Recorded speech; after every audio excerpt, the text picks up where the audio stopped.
Hello, everybody. Today is the anniversary of the birth in 1926 of Harper Lee, whose book, Pulitzer Prize-winning book, To Kill a Mockingbird, has sold 40 million copies worldwide.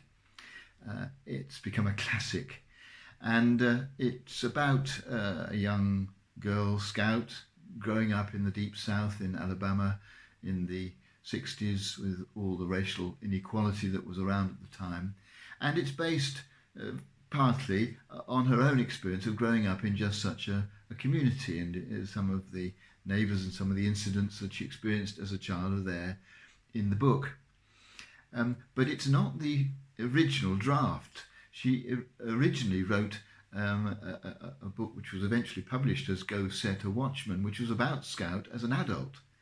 But when she took the draft to the publisher said, no, I think your best bet is to write another book about Scout as a child.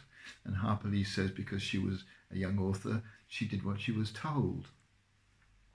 It made me think that there are influences on my life which come from the people that I've grown up with, just as Harper Lee drew on the characters that she grew up with for her book. I'm influenced by my family, by the people who I knew as a growing person. But also, there are times when I have found a new direction or made slight changes to the way I live because of what someone else has said to me, just as it was Harper Lee's publisher who inspired the actual book, To Kill a Mockingbird.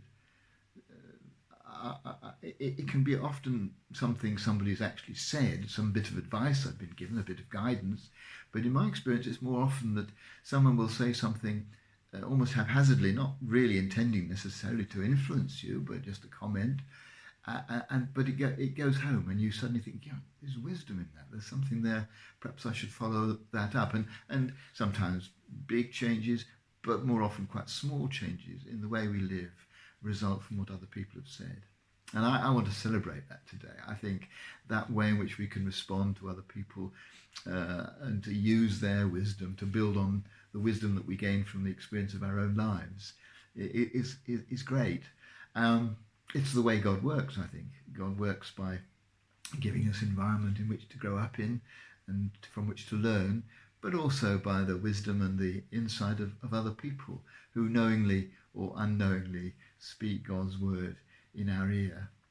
And today I'm just going to be grateful for those bits of guidance and encouragement and sometimes challenge that have come my way, often quite randomly, as well as being grateful for the solid foundations of the things that have happened to me as just part of my growing up and part of my developing life.